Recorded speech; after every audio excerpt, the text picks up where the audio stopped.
आज तक के मुअज़्ज़ज़ नाज़रीन, अस्सलामु अलैकुम। भगवान के लिए मुझे जिंदा छोड़ दो, वो लरदीदा आवाज में बोला। मैं यहाँ से बहुत दूर चला जाऊंगा। उस शख्स के पहले जुमले ने हम तीनों को चौंकने पर मजबूर कर दिया। उसने अपनी जान बख्शी के लिए भगवान का वास्ता दिया था और उसका ये बेइख्तियारी अमल था जिससे ये जाहिर होता था कि वो हिंदू था। मीर बख्श ने उसकी गर्दन पर पाँव का दबाव बढ़ाते हुए पूछा, हम यहाँ से बहुत दूर तो तुम्हें पहुंचा ही देंगे क्योंकि तुम सीधी तरह जबान खोलते नजर नहीं आ रहे। मैंने अपनी खदशात की तस्दीक के लिए सरसराती आवाज में उस शख्स से पूछा, क्या तुम्हारा नाम? मेरे लहजे में इतनी संगीनी और सफाकी थी कि वो खामोश ना रह सका। मैं बूटा सिंह हूँ, वो तामल करते हुए बोला।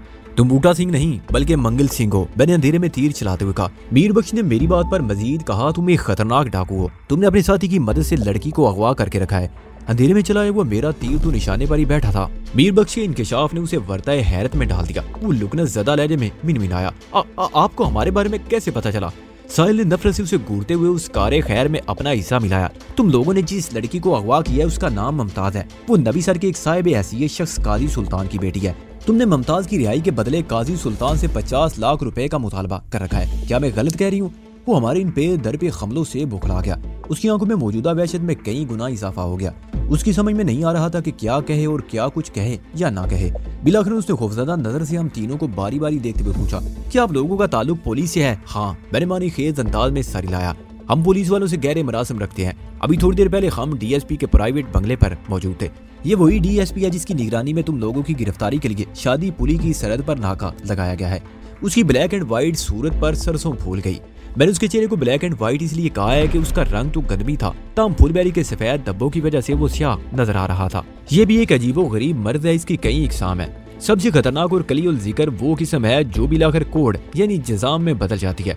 इंसानी जिल्द पर नमूदार होने वाले ये सफेद धब्बे दबे पाँव अपना काम दिखाते हैं और मरीज बेखबरी में मारा जाता है। इन धब्बों का फैलाव रफ्ता रफ्ता बढ़ा जाता है, लेकिन चूंकि इनमें किसी किस्म की कोई तकलीफ नहीं होती इसलिए मरीज ज्यादा तशवीश में मुबतला नहीं होता।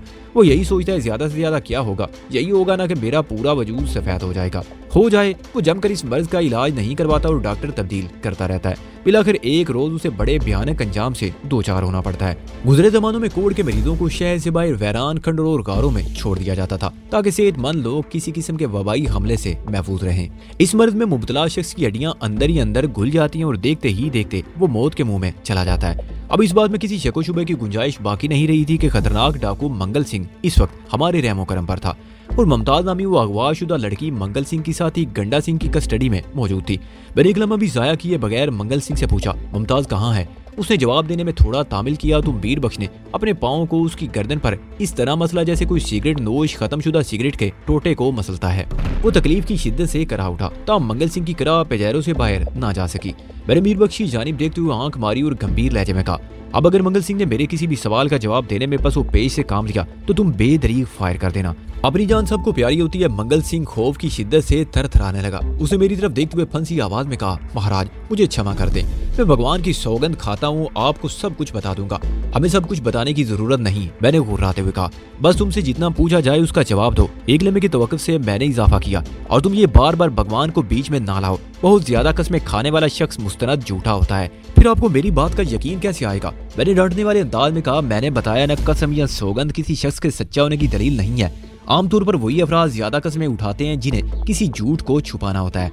झूठे और मकार अफराद अपने मफाद की खातिर खोखली कस्मों का सहारा लेकर खुदा, भगवान और ईश्वर और लॉर्ड ऑफ लॉर्ड्स की शान में गुस्ताखी करते हैं। अल्हम्दुलिल्लाह मैं एक मुसलमान हूँ और एक खुदा पर यकीन कामिल रखता हूँ, वो खुदा जिसके कब्जे कुदरत में मेरी जान है। मंगल सिंह से बात करते हुए मैंने आखिरी जुमला महज खाना पूरी के लिए अदा किया था।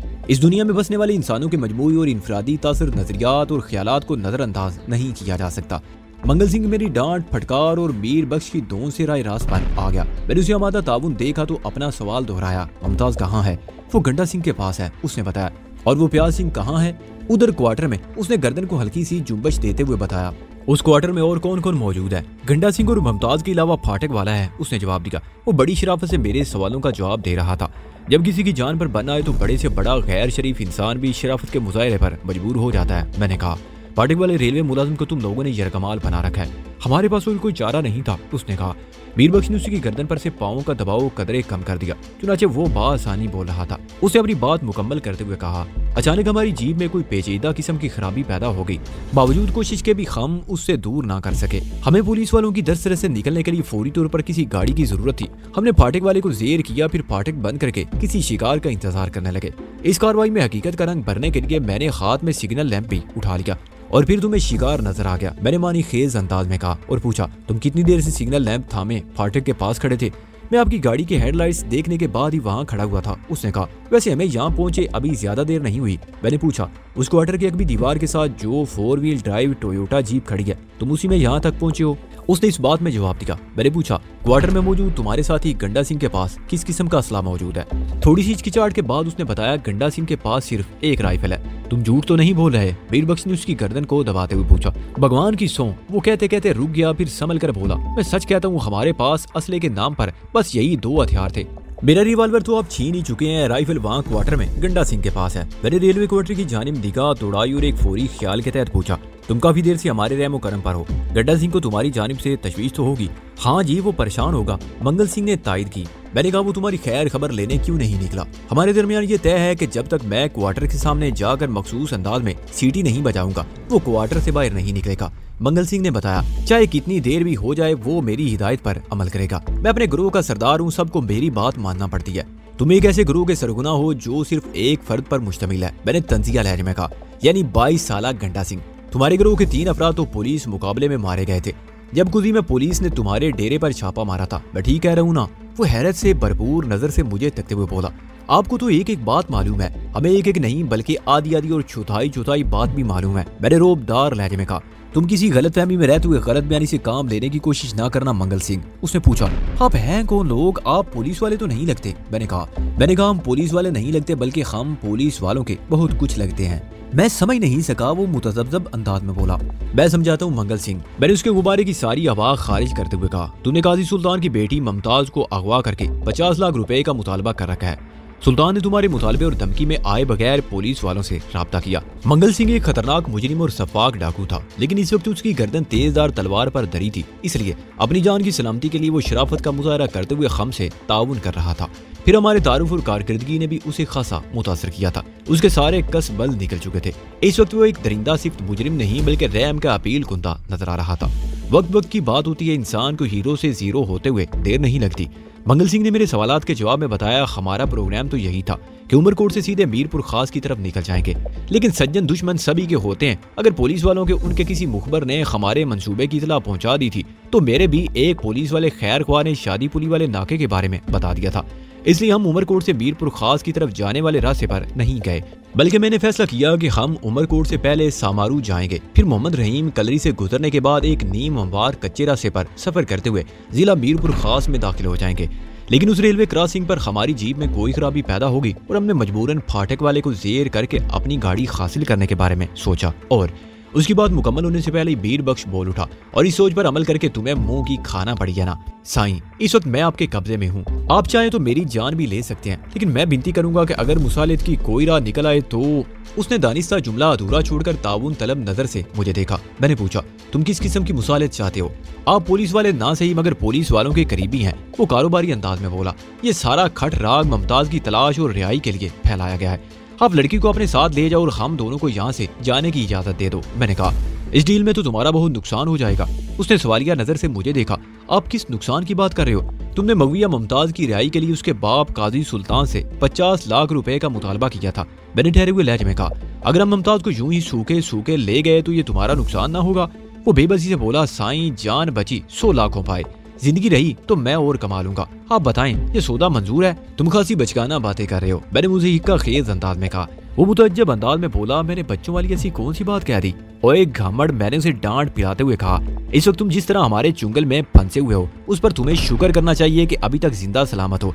हम तुम दोनों की टांगे तोड़कर मुमताज समेत इस गाड़ी में डालकर पुलिस हेडक्वार्टर ले जा सकते हैं। तुम बार्गेनिंग की पोजीशन में हरगिज नहीं हो, क्या समझे? वो हालात की नजाकत को बड़ी वदात के साथ समझ रहा था, इसलिए ज्यादा चूं चरा नहीं की और दोस्ताना अंदाज में बोला, मेरे पास एक और पेशकश भी है। अब मैंने उसे जानने का इरादा कर लिया और यूं जाहिर करने लगा जैसे उसकी बातें मुझे मुतासर कर रही हूँ। इस तरह मैं उसकी रही सही खतरनाकी से भी आगाह हो सकता था। मुमताज और फाटक वाली की महफूज सलामती के लिए मंगल सिंह को हर जाविये से ठोंक बजाकर देखना जरूरी था। मैंने उसकी बात में दिलचस्पी लेते हुए पूछा, मंगल सिंह तुम क्या पेश करना चाहते हो? वो बोला, मैं अपनी और अपने साथी की जान बख्शी के लिए मुहैया के अलावा आपको एक भारी रकम देने को तैयार हूँ। मसलन कितनी भारी रकम? पूरे 1 लाख रुपए नकद, उसने चारा फेंकने वाले अंदाज में कहा। मैंने अपने चेहरे पर कुछ इस किस्म के तासरात सजा रही है जैसे उसकी ऑफर में मुझे बहुत कशिश दिखाई दी हो। ये वही डाकू था जो एक लड़की की जिंदा वापसी के लिए उसके लवाहिकीन से 50 लाख रुपए तावान का मुतालबा कर रहा था। अब इसकी अपनी जान शिकंजे में आ गई तो वो उन 50 लाख रुपयों के मुतालबे से तो 10 बरदार हो ही रहा था। उसके साथ साथ मजीद 1 लाख रुपए देने को भी तैयार था। वो इस तरह वो बैठे बिठाए अपना 51 लाख रुपए का नुकसान कर रहा था और ये खसारा वो अपनी जान बचाने के लिए बर्दाश्त करने को तैयार हुआ था। हजरत इंसान भी अजीब शय है, ये मतलब बरारी के लिए किसी भी हद तक जा सकता है। जानवर को शऊर नहीं दिया गया, वो सिर्फ अपने पेट की भूख मिटाने के लिए जायज और नाजायज तगोदो करता है। मगर इंसान अशरफुल मखलूकात होने के बावजूद भी बाज़ औकात बहुत पस्ती में चला जाता है और कुछ ऐसा कर गुजरता है कि इंसानियत को उसके करतूत पर नादिम होना पड़ता है। मैंने मंगल सिंह को बदसूर खुशफहमी या गलत फहमी में मुब्तला रखते हुए कहा, मुझे तुम्हारी ये पेशकश मंजूर है, मगर मैं पहले अपनी तसल्ली करूंगा। किस बात की तसल्ली? वो चौंक कर मुझे देखने लगा। मैंने कहा, सिर्फ 2 बातों की तसल्ली। नंबर 1, मुहैया सही सलामत है या तुम लोगों ने उसके साथ? मैंने दानिस्ता जुमला नामुकम्मल छोड़कर सवालिया नजर से उसे देखा। वो जल्दी से बोला, साईं फिक्र ना करो, लड़की बिल्कुल सही सलामत है, आप उससे बातचीत करके यकीन कर सकते हैं। बस इतने दिनों की अफरा तफरी में उसका लिबास खासा मैला हो गया है। एक लम्हे के तवक्कुफ से उसने फख्रिया अंदाज में इजाफा किया, हम जिस लड़की को तावान की खातिर अगवा करते हैं उसकी इज्जत की हिफाजत भी करते हैं। अगर तावान वसूल होने की सूरत नजर ना आए और हमारी जान जाने का अंदेशा पैदा हो जाए तो हम मुहवी या मुहविया को कत्ल कर देते हैं, मगर उसकी इज्जत से खेलना गवारा नहीं करते। ये हमारा अटल असूल है। अयाशी के लिए हम दूसरे रास्ते इख्तियार कर लेते हैं मगर अपने असूलों को नहीं तोड़ते। इस डाकू ने जो असूल बयान किया था, मैंने उसके सही या गलत होने की बहस में पड़े बगैर उससे इस्तफसार किया। खुदी में पुलिस मुकाबले के दौरान में तुम पर ऐसा वक्त आया था जब तुम्हारी जान खतरे में पड़ गई थी, मगर तुमने मुगविया को कत्ल करने की बजाय अपने साथ ले जाना जरूरी समझा। इसकी कोई खास वजह? हाँ, एक बहुत ही खास वजह है। डाकू मंगल सिंह ने संजीदा लहजे में कहा, जो लोग अपने ताल्लुकात के ज़म में हमारा मुतालबा पूरा करने की बजाय पुलिस की मदद हासिल करते हैं, वो बहुत जल्द पुलिस वालों की जानिब से मायूस होकर हमारे सामने घुटने टेक देते हैं, क्योंकि पुलिस वाले उनसे रकम तो ईंटते रहते हैं मगर कार्रवाई बिल्कुल खोखली करते हैं। उनके बाद उसे दिल बर्दाश्त होकर मुगविया के लवाहिकीन हमारा हर मुतालबा पूरा करने पर तैयार हो जाते हैं और इस मौके पर हम उनसे 2 गुना रकम हासिल करते हैं। और अगर लवाहिकीन के पास इतनी रकम ना हो तो इस बात का ख्याल हम अगवा की वारदात करने से पहले खास तौर पर रखते हैं। मंगल सिंह ने बताया, हम सिर्फ मालदार और साहिब हैसियत लोगों पर ही खार डालते हैं। मैं जानता हूँ मुमताज का बाप बासानी 1 करोड़ रुपए अदा कर सकता है। मैंने कहा, फिर तो मैं ये कहूंगा कि तुम्हारा 1 करोड़ 1 लाख रुपए का नुकसान हो गया। मेरी बात पर कोई तबसरा किए बगैर उसने पूछा, आप दूसरी तसल्ली किस बात की करना चाहते हैं? मैंने उसे बताया, मैं ये यकीन करना चाहता हूँ कि तुम जो 1 लाख रुपए मुझे दोगे वो कहीं नकली तो नहीं। हम कभी असली और नकली के चक्कर में नहीं पड़ते साईं। वो बेपरवाही से बोला, हमारे पास जो भी रकम है वो दूसरों ही से लूटी हुई है, अब जो भी हो असली या नकली। मैंने पूछा, क्या वो 1 लाख रुपए की रकम इस वक्त तुम्हारे लिबास में मौजूद है? उसने नफी में सारी लाते हुए जवाब दिया, नहीं, रकम हमारी जेब में रखी है। इसकी गर्दन पर से पाँव उठा लो मीर बख्श, मैंने तय मकाना लहजे में कहा। मीर बख्श ने फौरन मेरे हुक्म की तामील की, ताम उस डाकू को रिवाल्वर के निशाने पर रखा। वो किसी किस्म का रिस्क लेने को तैयार न था। मंगल सिंह ने जब मुझे आमादा देखा तो दोस्ताना अंदाज में बोला, आप मुझे उस क्वार्टर तक जाने की इजाजत दे दे, मैं मुगविया और रकम को आपके पास ले आता हूँ। मैंने तंजिया लहजे में चोट की, क्या मैं शक्ल से इतना ही आमक नजर आता हूँ तुम्हें? मैंने ऐसी तो कोई बात नहीं की, धब्बेदार मंगल सिंह ने कहा। तुमने वाकईतन ऐसी बात की है मंगल सिंह? मैंने कटीले लहजे में कहा। क्या मैं इतना ही बेवकूफ हूँ कि तुम्हें बासानी उस क्वार्टर तक जाने की इजाजत दे दूं ताकि तुम वहाँ मौजूद राइफल के बलबूते पर मुझे कमजोर बना सको? तुम मुमताज और फाटक वाले की जान भी ले सकती हो या उन्हें गन पॉइंट पर रखकर वहाँ से फरार भी हो सकती हो। मैंने जो कहा है उस पर अमल भी करूंगा, वो पूरी एतमाद लहजे में बोला। ये मेरा आपसे वादा है, एक डाकू का वादा। हम लोग अपने वादे को पूरा करने के लिए गर्दन तक कटवा सकते हैं, लेकिन मैं हरगिज कोई तजुर्बा नहीं कर सकता, मैंने 2 ठोक अंदाज में कहा। वो बोला, फिर एक ही सूरत बाकी रह जाती है, आप लोग मुझे गन पॉइंट पर रखकर उस क्वार्टर तक ले जाएं। मैं महज मखसूस अंदाज में सीटी बजाकर अपने साथी गंडा सिंह को क्वार्टर से बाहर बुलाऊंगा, फिर आपकी मर्जी जो भी करते फिरे। हाँ, ये माकूल तजवीज है, मैंने कहा। मीर बख्श ने पूछा, साईं आपने क्या सोचा है? मैंने कहा, साइल यहीं पेजेरो में मौजूद रहेगी, तुम मंगल सिंह को कलाशिनकोव के निशाने पर रखकर क्वार्टर तक ले जाओगे। ये वहां पहुंचकर मखसूस अंदाज में सीटी बजाएगा। फिर इस सीटी की आवाज सुनकर गंडा सिंह जैसे ही क्वार्टर से बरामद हो तुम उसे भी फायरिंग रेंज में ला सकते हो। इसी दौरान में अगर मंगल सिंह ने कोई चालाकी दिखाने की कोशिश की तो तुम इसे बेदरी गोलियों से भून डालना। ये बात मैंने मंगल सिंह को खौफजदा करने के लिए कही थी, वरना वो किसी किस्म की मुहिम जोई के बारे में सोच सकता था। मीर बख्शी सर से मैं मेरे मिजाज और तरीका कार को अच्छी तरह समझ गया था। वो जानता था कि मैं ख्वाह मुखा खून रेजी का कायल नहीं। मंगल सिंह को गोलियों से भूनने वाली बात को उसने संजीदगी से नहीं लिया था। उसने पूछा, मंगल सिंह का सद्देबाब तो आपने बता दिया साईं, लेकिन अगर दरवाजे पर बरामद होने वाला गंडा सिंह ने किसी किस्म की कोई फुर्ती दिखाई तो उसको कंट्रोल करना होगा। उसके पास भरी हुई एक राइफल भी है। मैंने मंगल सिंह की जानिब देखते हुए कहा, वैसे तो इस बात का कोई इम्कान नहीं कि गंडा सिंह कोई चालाकी दिखा सके, क्योंकि मंगल सिंह की सीटी सुनकर वो यही समझेगा कि सब खैरियत है। बफरदे महल अगर उसने स्मार्ट बनने की कोशिश की तो मैं उसे संभाल लूंगा। मैं तुमसे पहले ही क्वार्टर के दरवाजे पर पहुंच जाऊंगा। हम इस प्लानिंग के ऐन मुताबिक पेजेरो से बाहर निकल आए। मैंने डीएसपी वाला रिवाल्वर साहिल के पास ही रहने दिया ताकि किसी हंगामी सूरत हाल में वो इसे इस्तेमाल कर सके। मंगल सिंह से छीना हुआ रिवाल्वर मैंने एहतियातन अपने पास रख लिया। वैसे मुझे उम्मीद ना थी कि इसके इस्तेमाल की नौबत आए। अभी तक एक बात सरासर हमारे हक में थी कि इस सड़क पर अब तक किसी भी जानिब से कोई गाड़ी नमूदार नहीं हुई थी। इससे साबित होता था कि वो सड़क खासी गैर मारूफ थी। अब सुबह का उजाला पूरी तरह फैल चुका था। किसी ट्रेन की आमद जामद के आसार भी नजर नहीं आ रहे थे। रेलवे मुलाजिम का वो क्वार्टर फाटक के नजदीकी रेलवे की पटरी से नशेब में बना हुआ था। कमरे के सामने एक छोटा सा लान नुमा इहाता भी नजर आ रहा था। खपरेल की छत वाला वो इकलौता कमरा इस वक्त हम सब की तवज्जो का मरकज था। उसके दरवाजे तक पहुंचने के लिए दूसरी जानिब घूम कर जाने की जरूरत थी। हमारी पेजेरो जिस तरफ खड़ी थी वहां से कमरे की अकबी दीवार नजर आती थी, इसलिए मैंने बासानी मंगल सिंह को टोयोटा 4 व्हील ड्राइव जीप को देख लिया था।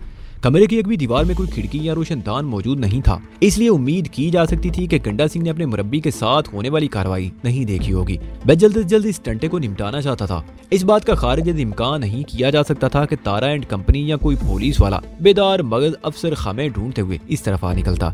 इस सूरत में हमारी मुश्किलात में मजीद इजाफा हो सकता था। मुझे इसलिए भी क्वार्टर वाले मामले से जल्दी फारिग होना था कि साहिल को मैं पेजेरो में बिल्कुल तनहा छोड़ आया था। उसके पास लाख रिवाल्वर सही, मगर थी तो वो एक लड़की। अभी लड़ाई बढ़ाई के खुलम खुला मामला से उसका डायरेक्ट वास्ता नहीं पड़ा था। उसे मार्शल आर्ट्स और जिम्नास्टिक वगैरह सीखने की फरमाइश की थी और मैं खुलूस नीयत से उसे ये फनून सिखाना भी चाहता था। वो एक कदावर चुस्त और चौबंद लड़की थी, बहुत जल्द इन फनून में महारत हासिल कर सकती थी। खासतौर पर मार्शल आर्ट्स में वो बहुत कामयाब रहती। दराज गामती उसके लिए बहुत सूदमंद साबित होती। हम तयशुदा प्रोग्राम के तहत अपनी अपनी पोजीशन पर जाकर खड़े हो गए। मैंने मंगल सिंह को सीटी बजाने का इशारा किया। उसने दोनों हाथों की पहली दो उंगलियों को मुंह में डाला और जबान पर उन उंगलियों का मखसूस दबाव डालते हुए सीटी बजाई। वो बहुत ही आजमाइशी लम्हे थे। मंगल सिंह का साथी गंडा सिंह कमरे से निकलने के बाद किस रद्द-ए-अमल का मुजाहरा करता, इसके बारे में यकीनी तौर पर कुछ कहा नहीं जा सकता था। यह भी मुमकिन था कि मंगल सिंह ने हमें उस सीटी के बारे में गलत इतलात फराम की हो और उसकी आवाज के कुछ और ही मानी हो। बहरहाल कुछ भी हो सकता था और जो कुछ भी वहां पेश आता मैं उसके लिए ज़हनी तौर पर तैयार था। मैंने मंगल सिंह की जबान पर एतबार किया। उसकी नीयत के बारे में खत्मी तौर पर कुछ नहीं कह सकता था। नीयत को जानने का अभी तक कोई तरीकाकार फार्मूला इजाद नहीं हुआ था। अगर ऐसा मुमकिन होता तो दुनिया में कोई किसी से धोखा ना खाता। बेशक अल्लाह ही नीयतों के हाल जानने वाला है। मंगल सिंह की मखसूस सीटी के जवाब में फाटक वाले कमरे का दरवाजा खुला और खुले हुए दरवाजे में मुझे एक नौजवान की सूरत दिखाई दी। वो यकीनन गंडा सिंह था। गंडा सिंह ने अपने दाएं हाथ में राइफल थाम रखी थी। मैं पूरी तरह किसी भी हंगामी कार्रवाई के लिए चौकस हो गया। गंडा सिंह ने अपने सरदार मंगल सिंह को कलाशनकोव के निशाने पर बेबस देखा तो उसकी आंखों में वहशत भर गई। मुझे महसूस हुआ वो कोई संगीन कदम उठाने का इरादा कर रहा था। उसकी राइफल वाले हाथ में मैंने वादे जुम्बश महसूस की। ताम मीर बख्श इसी दौरान में नहायत फुर्ती का मुजाहरा करते हुए गंडा सिंह को भी कलाशनकोव की हलाकत खेज फायरिंग की रेंज में ला चुका था। मैंने सेकंड के 1000वें हिस्से में फैसला कर लिया कि अगर गंडा सिंह का राइफल वाला हाथ हवा में बुलंद हुआ तो मैं उसका सवा सत्यानाश मारकर रख दूंगा। मैं इसी हाल में खड़ा था कि गंडा सिंह मेरी वहां मौजूदगी से बेखबर था। ताम शाफी खैरियत ही गुजरी। गंडा सिंह ने अपने गुरु को गन पॉइंट पर फिक्स देकर किसी किस्म की हिमाकत का सबूत नहीं दिया। उसकी एक वजह यह भी थी कि गंडा सिंह पर नजर पड़ते ही मंगल सिंह ने उसके लिए अहकाम जारी कर दिया था। गंडा सिंह राइफल फेंक कर बाहर आ जाओ। गंडा सिंह की उम्र लगभग 22 साल थी। वो जिसामत में मेरे करीब था, शायद इसलिए मुझ पर गंडा सिंह होने का शुबा किया गया था। मंगल सिंह उम्र और कद काट में मीर बख्श के बराबर था और साहिल को मुमताज समझा गया था। ये दोनों डाकू और मुगविया मुमताज हमें नाके पर पेश आने वाले हालात से कतई लाइल्म थे। गंडा सिंह ने अपने पीर उस्ताद के हुक्म की तामील की और अपने हाथ वाली राइफल को एक तरफ फेंक कर कमरे से बाहर आ गया। मीर बख्श ने कलाशनकोव के इशारे से गंडा सिंह को मंगल सिंह के करीब आने को कहा। थोड़ी देर में दोनों सिंह कंधे से कंधा मिलाए खड़े थे। इसी दौरान में मैं भी दीवार की आड़ से निकलकर सामने पहुंच गया। मंगल सिंह ने मेरी जानिब देखते हुए कहा, साईं आप क्वार्टर के अंदर जाकर देख लो, लड़की वहाँ मौजूद है और सही सलामत भी है। रकम मैं आप लोगों को अभी दे देता हूँ। गंडा सिंह की सूरत से हैरत में मुब्तला था। उसकी समझ में नहीं आ रहा था कि वो बाजी किस तरह पलट गई थी। मैंने मीर बख्श को मुखातिब करते हुए कहा, तुम क्वार्टर के अंदर जाकर सूरत का जायजा लो और फौरन आकर मुझे रिपोर्ट पेश करो। जो हुक्म साईं। वो फर्मा बरदारी से बोला। इनका क्या करना है? उसे सिंह एंड कंपनी की जानिब इशारा करते हुए सवाल किया। मैंने कहा, इन्हें मैं देखता हूँ। मैंने मंगल सिंह वाला रिवाल्वर जेब से निकालकर हाथ में ले लिया। मैं उन दोनों को बगैर किसी हथियार और औजार चुटकियों में मसल कर रख सकता था, लेकिन ख्वामुखा की नुमाइश हंगामा आराई के हक में मैं कभी भी नहीं रहा। रिवाल्वर को भी मैंने डाकुओं पर रोब तारी करने के लिए हाथ में पकड़ रखा था। मंगल सिंह कलाशनकोव बदस से क्वार्टर अंदर दाखिल होने लगा तो मैंने कहा, तुम सिर्फ मुगविया मुमताजी की खैरियत मालूम नहीं करना, बल्कि फाटक वाले रेलवे के मुलाजिम की भी खैर खबर गिरी करना। उन दोनों की सलामती के बाद ही हम इन सिंहों के बारे में कोई खत्मी फैसला करेंगे।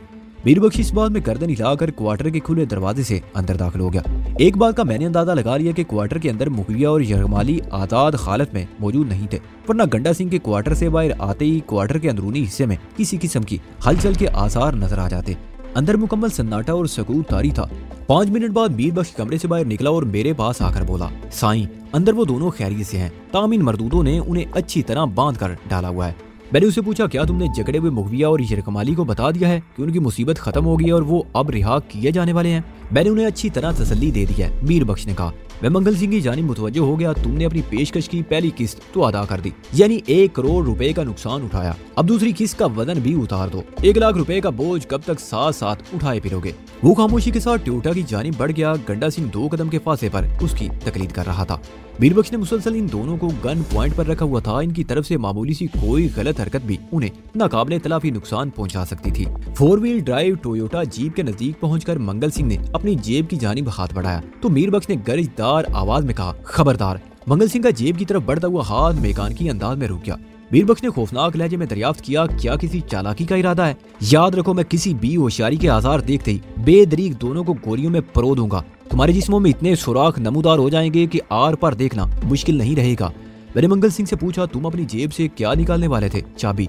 उसने शिकस्त खोरदा अंदाज में कहा। चाबी? मैंने उसके अल्फाज दोहराते हुए कहा, कैसी चाबी? उसने बताया, हमारी गाड़ी में एक खुफिया खाना है। 1 लाख की वो रकम मैंने उसी खाने में महफूज कर रखी है। वो खाना लाक है और चाबी से खुलता है। मंगल सिंह की इस वजाहत पर उसका नौजवान साथी गंडा सिंह हैरत अमेज नजर से उसे तकने लगा। मैं समझ गया कि खुफिया खाने के राज से गंडा सिंह वाकिफ नहीं था। इस खाने का जिक्र उसके लिए किसी इंकिशाफ से कम नहीं था। मैंने मंगल सिंह की बात पर आंख बंद करके भरोसा नहीं किया था। वो इस वक्त किसी लुटे पुटे शख्स की कैफियत से गुजर रहा था। उसे हारे हुए ज्वारी से भी तशबीह दी जा सकती थी और जख्मी सांप कहना भी मुनासिब था। ऐसे लोग बहुत खतरनाक साबित होते हैं। वो हम तो डूबे हैं सनम और तुम्हें भी ले डूबेंगे कोई हरकत भी कर सकते थे। यह मुमकिन था कि वो इस खुफिया खाने में से 1 लाख की रकम की बजाय कोई हथियार बरामद कर लेता और अचानक हम पर फायरिंग शुरू कर देता और ऐसी सूरत में हमारी जानों को बेहद खतरा लाहक हो जाता। वैसे ये तो मुझे यकीन था कि वो चाबी का बहाना करके अपनी जेब में से कोई हथियार वगैरह नहीं निकाल सकता। मैंने उसका बदन टटोल कर उसके पास किसी आतिशी असले की अदम मौजूदगी का यकीन कर लिया था। यही कार्रवाई मैंने थोड़ी देर पहले गंडा सिंह के साथ भी कर डाली थी। मैंने मंगल सिंह से कहा, तुम चाबी मेरे साथी को दे दो और उस खुफिया खाने की निशानदेही भी कर दो। रकम ये खुद ही निकाल लेगा। किसी किस्म का पसो पेश किए बगैर मंगल सिंह ने मजकूरा चाबी अपनी जेब से निकालकर मीर बख्श के हवाले कर दी। फिर उसे बताने लगा कि वो खुफिया खाना गाड़ी के किस हिस्से में वाक़ है। मैंने मंगल एंड गंडा सिंह को कवर कर लिया और मीर बख्श जीप की तलाशी में मसरूफ हो गया। इस तलाशी का मुस्बत नतीजा बरामद हुआ। मीर बख्श न सिर्फ बासानी खुफिया खाने तक पहुंच गया बल्कि उसने मंगल सिंह की बताई हुई रकम भी दरियाफ्त कर ली। मंगल सिंह ने कहा, गिनकर देख लो साईं, पूरे 1 लाख रुपए हैं। वो इस्तेमाल शुदा नोट थे। उनमें 1500 और 100 वाले तीनों किस्म के नोट शामिल थे। मैंने इंडिया में 5000 रुपए का नोट भी देखा था, मगर पाकिस्तान में अभी तक मुझे 1000 रुपए से बड़ा नोट नजर नहीं आया था। अज़ामाबाद मीर बख्श ने मुझे बताया कि पाकिस्तानी करेंसी का सबसे बड़ा नोट 1000 वाला ही है। मंगल सिंह ने हमें जो रकम फराम की थी, या यूं समझ लें कि अपनी जान बख्शी के लिए जो नजराना पेश किया था, वो कोई कर्ज की वसूली तो थी नहीं जो मैं एक एक नोट गिन कर शुमार करता। बाले मुफ्त दिले बेरहम के मुताबिक इस रकम को गिने बगैर मैंने मंगल सिंह से कहा, तुम कह रहे हो 1 लाख है तो फिर 1 लाख ही होंगे। तुम मुसलमान लोग हम हिंदुओं पर भरोसा नहीं करते ना। वो नीम तंतिया अंदाज में बोला। हमें चालाक बनिया कहते हुए इसलिए रकम गिन कर अपनी तसल्ली कर लेते तो ज्यादा ही अच्छा था। मैंने कहा, हर कौम में अच्छे बुरे लोग होते हैं। किसी फर्दे वाहिद के जाती किरदार या अमाल पर उस कौम के लिए कोई फार्मूला तैयार नहीं किया जा सकता। मैंने एक तवील अरसा हिंदुस्तान में गुजारा है, जहाँ मुझे दर्जनों बद किरदार, करप्ट और जराइम पेशा हिंदू पंडित नजर आए हैं। चंद मुखलिस बा किरदार और मिसाली हिंदुओं से मेरी दोस्ती भी रही है। उनमें कुछ ऐसे भी थे जिन्होंने मेरी दोस्ती और ताल्लुक की खातिर अपना लाखों का नुकसान किया, अपने हिंदू भाइयों की दुश्मनियां मोल ले ली और वहाँ की जुनूनी किस्म की मुस्लिम कुछ ताकतों का डट कर मुकाबला किया। मेरे नजरियात और ख्यालात बल्कि तजरिबात आम किस्म के लोगों से खासे मुख्तलिफ है। मैं तो सिर्फ ये जानता हूँ इंसान दो किस्म के होते हैं, अच्छे या बुरे, और ये अच्छे या बुरे इंसान दुनिया के हर खित्ते में पाए जाते हैं। बुनियादी तौर पर इंसान अच्छे या बुरे होते हैं, इसलिए किसी कौम या मजहब को बुरा नहीं कहना चाहिए। कोई भी मजहब बुराई की तालीम नहीं देता। दुनिया में पाए जाने वाले तमाम मज़ाहिब की तालीमात चोरी, डाका, कत्लो, गारत करी, झूठ, मकारी, दिल्लादारी और तकरीबी कार्रवाइयों से रोकती है। हमने सुकून, सिला रहमी, ताउन, मदद, मजलूम की दाद रसी, जालिम की सरकोबी और तमाम तामीरी कामों की तलकीन करती है। मजहब किसी भी सूरत में इंसान को बुरा नहीं बनाता, उसके अपने अमाल और किरदार ही उसकी हैसियत का तयन करते हैं। मंगल सिंह और गंडा सिंह हैरत से फैली हुई आंखों से मुझे देख रहे थे। उन्हें यकीन नहीं आ रहा था कि एक मुसलमान इस किस्म के आदात ख्यालात का इजहार कर रहा था। बात आदात ख्याली की नहीं होती, असल बात यह है कि किसी इंसान के दिलो दिमाग में कितनी गुंजाइश है। तंग नजर लोग किसी भी कौम की बदनामी का सबब बनते हैं, जबकि वसीउल नजर अफराद अपनी कौम और मजहब का सर बुलंद करते हैं। जिन कौमों ने दुनिया में फलाह और तरक्की पाई है, उन कौमों में वसी दिलो दिमाग रखने वाले अफराद की कमी नहीं रही। फितना और फसाद फैलाना बहुत आसान काम है, क्योंकि हर तकरीबी काम सहल ही हुआ करता है। हमनोआश्ती और भाईचारे की फजा कायम करना मेहनत तलब काम है, कोई माने या ना माने, मगर हकीकत यही है और हकीकत आंखें बंद कर लेने से बदल नहीं जाती। हम सब कुछ हैं मगर एक नहीं है, एक नहीं है तो नेक नहीं है। काश है काश हम भी कुछ न कुछ होते, सिर्फ मुसलमान ही होते। मंगल सिंह की हैरत रफा ना हो सकी तो उसने पूछा, साईं आप अपने हुलिये से मौलवी तो नहीं दिखाई देते, मगर बातें बड़ी आलमाना कर रहे हैं। अब मैं उसे क्या बताता कि अपनी वज़े-कत से नजर आने वाले मुल्ला और एक हकीकी आलिम दीन में क्या फर्क होता है। इस मामले में लब कुशाई की गुंजाइश नहीं थी, चुनाचे मैंने मंगल सिंह को कोई जवाब देने की बजाय खामोशी इख्तियार करना मुनासिब समझा। वो बोला, साईं मैंने तो अपना वचन पूरा कर दिया है। मुविया मुमताज, यरकमाली, फाटक वाला और 1 लाख की रकम मैं आपके हवाले कर चुका हूँ। अब आपकी बारी है। मैंने सुन रखा है कि मुसलमान अपने वचन के पालन के लिए जान की बाजी भी लगा देता है। उसने मुझे एक बंद गली में घेर लिया था, या यूं समझ लें कि इस वक्त मैं फैसले के फंदे में हाँ और ना के दरमियान सवालिया निशान की सूरत झूल रहा था। मैंने इसी कश्मकश में जो फैसला किया वो मेरे ज़मीर की आवाज थी। क्या सही है और क्या गलत, इस चक्कर में उलझे बगैर मैंने खत्मी लहजे में कहा, मंगल सिंह तुमने बिल्कुल दुरुस्त सुना है। एक सच्चा मुसलमान अपने वादे को निभाने के लिए गर्दन कटवा सकता है। फिर हमारे लिए क्या सोचा है आपने? मैंने कहा, तुम दोनों यहाँ से जा सकते हो, लेकिन जाने से पहले तुम्हें एक छोटा सा काम करना होगा। वो क्या साईं? मंगल सिंह ने हैरत से पूछा। मैंने टोयोटा जीप की तरफ इशारा करते हुए कहा, तुम लोग गाड़ी को धकेल कर जिस तरह यहाँ लाए हो उसी तरह धकेल कर वापस सड़क पर पहुँचाओगे। मैं तुम्हें इसका मुनासिब मुआवजा भी दूंगा। मैंने ये बात एक खास मकसद के तहत कही थी। मैं किसी भी सूरत में फाटक वाले गरीब इंसान के लिए कोई मुश्किल खड़ी नहीं करना चाहता था। अगर वो गाड़ी उसके क्वार्टर की पूछ से लगी खड़ी रहती तो उसकी पोजीशन कमजोर हो सकती थी। गाड़ी के हवाले से मेरे ज़हन में एक खास मंसूबा तरतीब पा चुका था। मंगल सिंह ने मेरी बात सुनकर उलझन ज़दा नजर से मुझे देखा और पूछा, इससे क्या फायदा होगा? तुम फायदे और नुकसान के चक्कर में ना पड़ो। मैंने कदरे सख्त लहजे में कहा, जो मैं तुमसे कह रहा हूँ उस पर अमल करो। गंडा सिंह ने मालूम करना चाहा, आप हमें इस काम का क्या मुआवजा देंगे? ये काम मुकम्मल होने के बाद पता चल जाएगा, मैंने कहा। वो दोनों टोयोटा जीप को धक्का देने लगे। ड्राइविंग सीट मैंने संभाली। कुछ देर की मुशक्कत के बाद वो गाड़ी को सड़क पर मेरे मतलूबा मुकाम तक पहुंचाने में कामयाब हो गए। ये दरअसल सड़क से नीचे कच्चा था और जीप को मैंने ऐसी पोजीशन में खड़ा किया था कि देखने में यूं महसूस हो इंतहाई मजबूरी की हालत में इसे सड़क से नीचे उतारा गया हो। मैं जब जीप से नीचे उतरा और मंगल सिंह की तरफ देखते हुए कहा, तुमने अपनी ड्यूटी अंजाम दे ली है, अब तुम्हें इसका मुआवजा भी मिलना चाहिए। वो पता नहीं मेरी इस मुआवजे वाली बात का क्या मतलब निकाल बैठा, उसकी मोटी मोटी आंखों में वहशत भर गई। इसी दौरान में कलाशिनकोव बरदार मीर बख्श भी हमारे पास पहुंच गया। जराइम पेशा अफराद अमूमन ऐसे मौके पर अपना इस किस्म का कोई वादा वफा करने के लिए सामने वाले की जान ले लेते हैं और उस पर एहसान भी जताते हैं कि उन्होंने उस शख्स को एक कठिन जिंदगी से निजात दिला दी। मीर बख्श को सामने देखकर मंगल सिंह भी यही समझा था कि शायद अब दोनों को गोलियों से भून दिया जाएगा। उन दोनों की सारी जिंदगी जराइम की दलदल में गुजरी थी। वो ऐसा सोचने में हक बजानब भी थे, मगर मैं जराइम पेशा था और ना ही मेरा साथी मीर बख्श उस कबील से ताल्लुक रखता था। मैंने मंगल सिंह से लिए हुए 1 लाख रुपए के नोट वापस उसे देते हुए कहा, ये तुम लोगों का मुआवजा है। वो बेयकीनी से मुझे देखने लगा। उसने नोट पकड़ने के लिए हाथ आगे नहीं बढ़ाया था। मैंने एक कदम आगे बढ़कर वो रकम उसके हाथ में थमाते हुए कहा, रख लो, मैं मजाक नहीं कर रहा, वाकई ये रुपए तुम्हें वापस कर रहा हूँ। एक बात का ख्याल रखना। उसने लरजते हाथों से वो नोट पकड़ लिए, फिर हैरत से मुझे तकने लगा। इस वक्त उसकी आंखों में बेपनाह यकीनी और शुक्रगुजारी के जज्बात मौजूद थे। उसकी समझ में नहीं आ रहा था कि क्या बोले।